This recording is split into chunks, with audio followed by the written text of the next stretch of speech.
video will increase the shading, clean up, and will add a shadow. Okay, let's get back to drawing our leaf.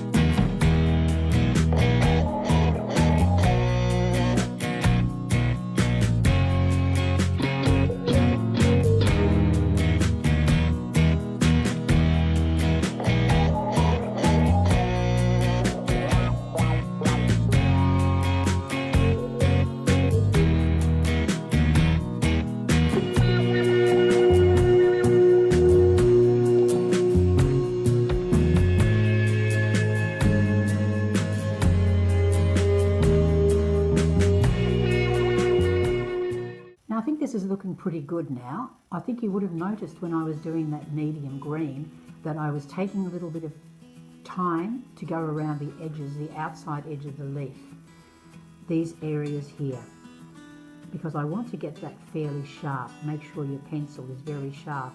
You may have also seen me do another technique where I sort of twisted the pencil around and dragged it around the edge. I'll just get my sample paper and I'll show you what that looks like. So you do this kind of effect, twist the pencil around as you're drawing, up and down, thick and thin, a bit like a calligraphy type of move. And what that does is gives light and shade, a bit of movement around the edge of the leaf. It's not anything formal, it's just a feeling that you get that the leaf is nice and frilly around the edge. Whereas if you go like this around the edge, you see it just really lacks any depth or personality. Everything is the same. When you do this squiggly thing, I hold my pencil differently for a start. I just noticed that, downwards. There's this kind of twisted thing going on. It's very nice. It's probably got a name. So that's what I was doing around the edge that you would have seen. I suggest you give that a little shot. Try it on your sample paper first. Always try things on your sample paper before you put it onto here, including that cross-hatching. And if you want to try a whole section of leaf before you put it onto your leaf, that is using the 3 or 4 colours, by all means do it until you feel confident. There's nothing wrong with having heaps of scribble paper. Now I'm adding the darkest colour pencil. This is my dark green Prismacolor. It's quite intense. It's very sort of foresty, and there's very little of this I'm going to need here. Alongside of the veins, I can see it, and these little side veins here, and alongside the vein here, there's some little tiny things. I won't be scrumbling this part. I'll be actually colouring it in because it just needs to be a little bit more control, so I don't get it everywhere. So watch while we put in the final dark green shadow area.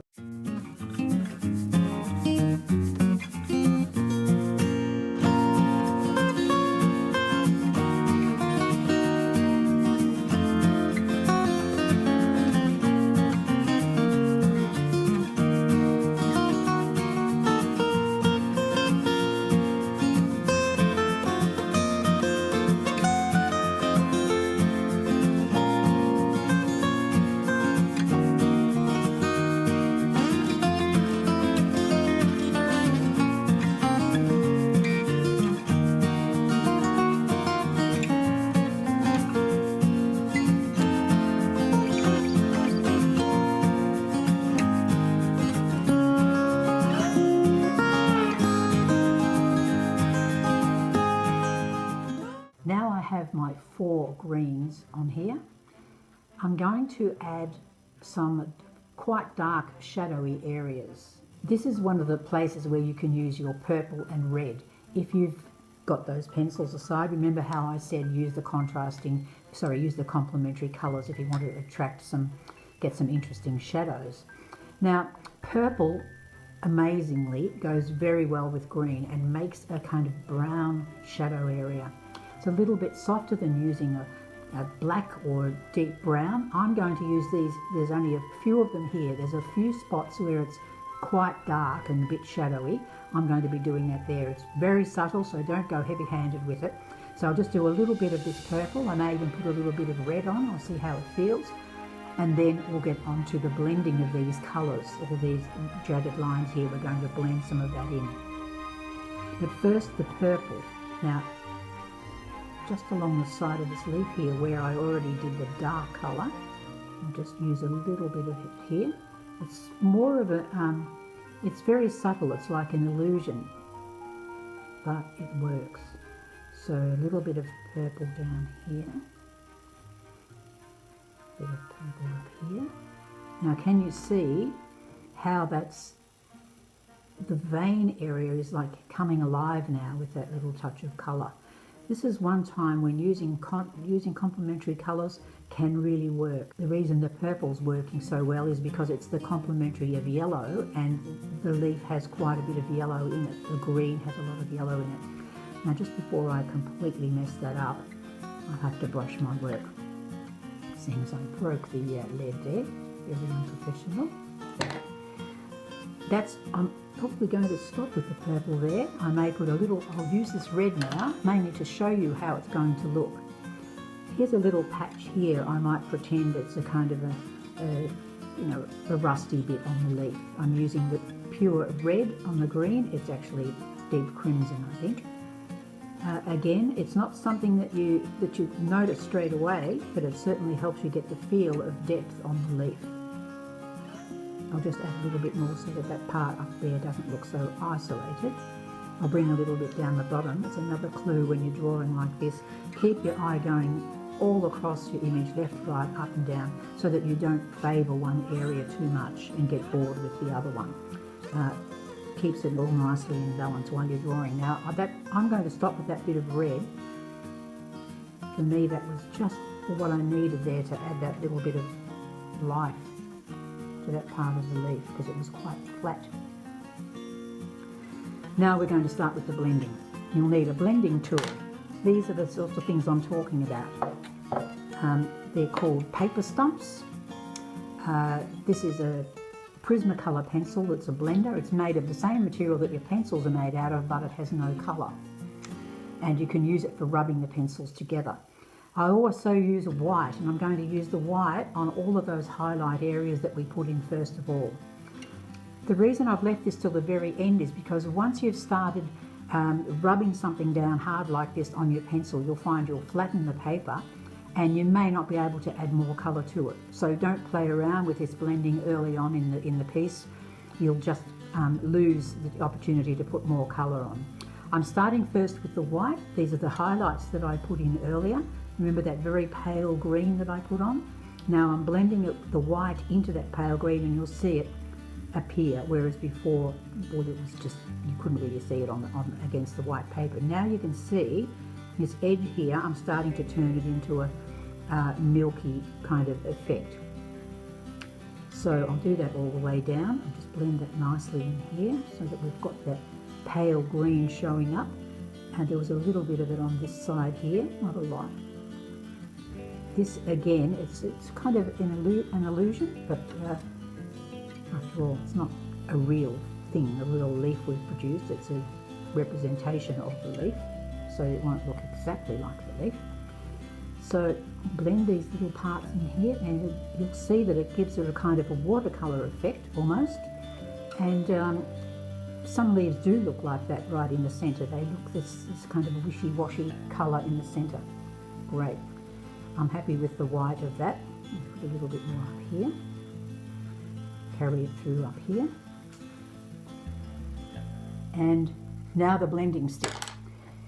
I'm going to use first the Prismacolor blending pencil. I love them. I love it. I love it. They're so good. Now, if you watch this red and green I've got here together and see what happens when I blend it.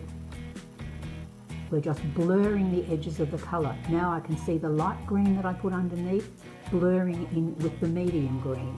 I'm going crosshatch, up and down, side to side, almost that scrumbling thing again, because I want it to look more of a random look rather than very controlled. You can just see that paper's making a mark under here, so I have to move that. So, see this red here? Now I've turned it into a brownish, a pinkish brown just by blending it. It's very exciting doing blending, I love it. But you can't do it till the end, so hold yourself back.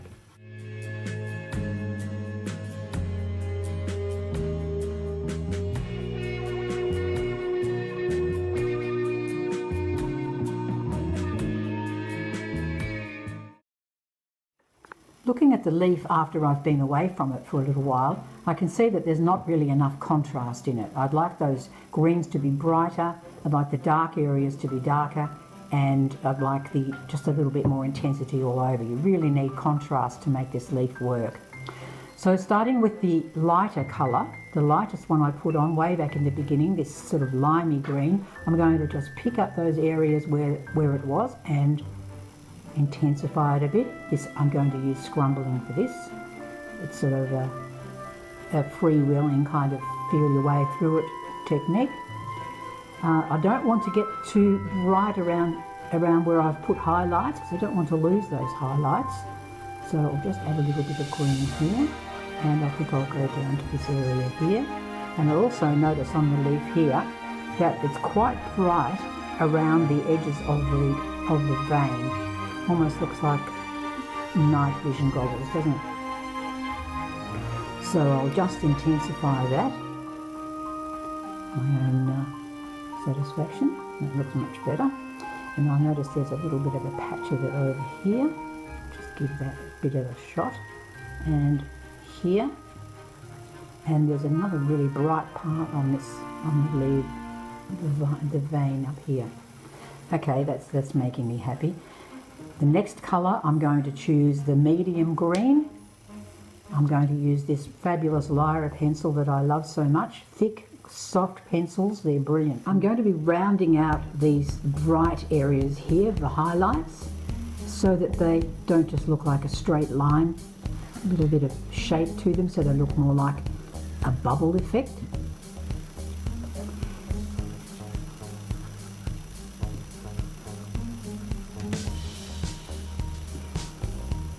And I think you'll be able to see that has made quite a difference to the highlighted area.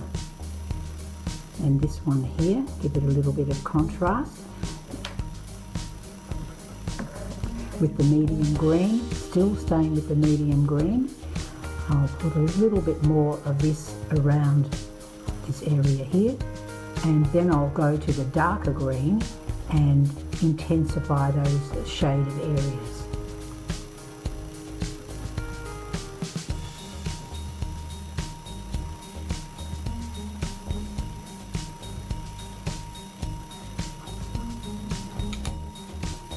And the dark.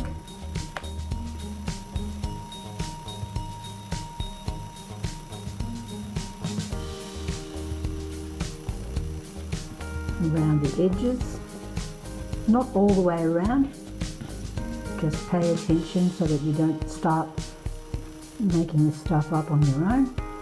It won't work. Great. And intensify this leaf, this area down the bottom, which is quite green, and play a little bit, make another strong line at the vein using that ochre colour that I used way back. I will wait until the, oh dear, end to do that. Don't you hate that? There it is here, the bottom of the stem,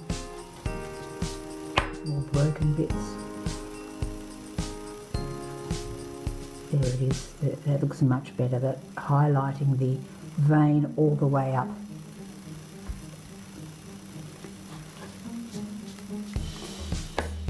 I'm going to use a little bit of the darker green again, accentuating a little of these dark the dark border around the edge of the leaf. We're going to put a shadow on here shortly, and I want to make sure that this part is finished before I start adding the shadow. and it gets too confusing. So see how I'm just accentuating little areas of the outline, not very much of it at all, just to add some interesting shape. That's about where I want it to be.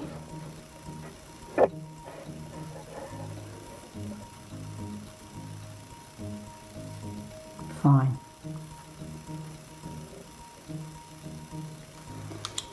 So we've finished with everything on the leaf now. I'm going to start the shadow, but before I do that, let's say goodbye to our leaf. Just need the shadow and then I'll frame it. We're adding a shadow. You use your 2B pencil that you started with. Make sure it's very sharp. I have a piece of sandpaper here and I just make sure I've got a nice point by drawing it along the sandpaper. Take away any little burrs that are there. That's good enough for me. You need to know which direction your light's coming from and where the shadow is going to fall. So here's my sun. That's where my light's coming from, and that means my shadow will be strong on this side, nothing on that side. Starting with very light strokes, just hatching, just little scribbly lines out from the side of your leaf all the way along. They'll be pretty much the same distance from the leaf. If your leaf curls up like this way, then the shadow will be a lot lighter and a lot further out. So because we don't really know, because we're not looking at a shadow, just play with this and use your instinct. We're going to blend these edges in when we finish, so it's not going to always look like these pencil strokes. So let's speed this up till I get to the bottom, and then you can see how it looks when we start to blend it.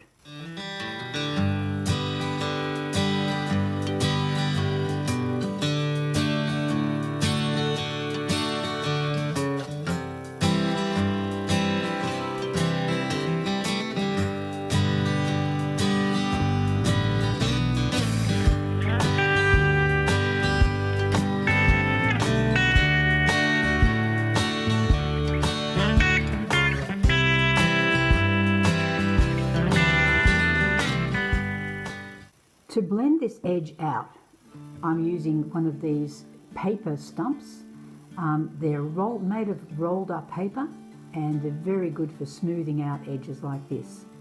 If you just don't have one, can't find one, wouldn't know one if you fell over it, do this. Tear up a scrap of your paper, fold it up and make a sort of a wad out of it, and use that pointed edge to do exactly the same thing. It's watercolor paper, it's still paper, and you can make a lovely blend with it. We want to pull that shadow out. The further it goes, the lighter it will be. You could also use that Prismacolor blending pencil I used earlier, but I like to keep this part especially smudgy by using a paper stump. So that's what the rolled up paper, the squared paper looks like. This is what the rolled up paper looks like. I don't think you can tell the difference. It's a very handy thing to do. So just pull those little lines out from your drawing. Keep it pretty intense close to the leaf, but fade it out at the sides. And just keep that a bit more even. I'll speed this up again so you can see how the shadow looks when it's completely rubbed through.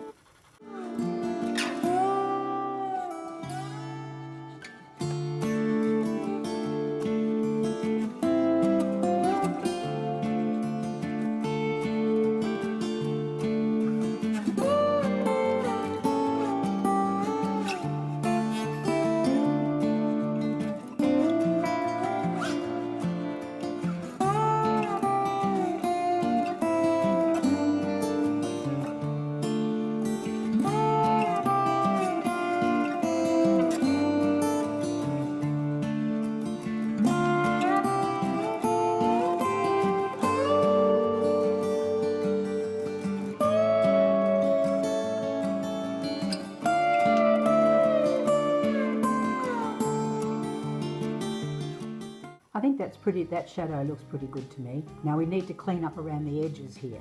These marks that you made initially to contain the drawing, they can all go if you don't want them to show up in your framed image. This little eraser here that we haven't used before, it's fabulous for cleaning up, really gripping the paper and making sure there's no pencil debris left around your drawing. The other thing you can do with this one is, on these areas where we've got highlights, you can shape it into a little point and just rub those areas with a highlight to make sure that there's no bits of pencil left behind there, and we can actually work on the highlights. Very subtle, but they're really great erasers for pulling back edges like this one here. Just going to go around that and make sure it's not too streaky. Next thing you have to do, now that we've cleaned that up, is you're going to sign and date your work, which shows that you really care about what you've done. Use a 2B pencil. Sign fairly close to the image because remember this is going in a frame, you don't want to lose your signature. I just like to add my initials and the month. It's a good idea to do this exact same thing to your scrap paper that you were trying all the colours on and keep it as a record. You'll be amazed when you've been drawing a lot longer how useful that will be for you to recognise greens. Okay, I'm going to pop this in a frame now and come back to you. I framed my leaf. Doesn't it look good? Sadly, our time in this class has come to an end. Thank you for spending your time with me at Mudbrick Cottage. I'd like to leave you with these 3 tips. You can draw. You just need a little knowledge, patience and practice. 2, use real-life references and trace. And 3, draw for at least 10 minutes every day. If you've enjoyed this series, please like, share and subscribe.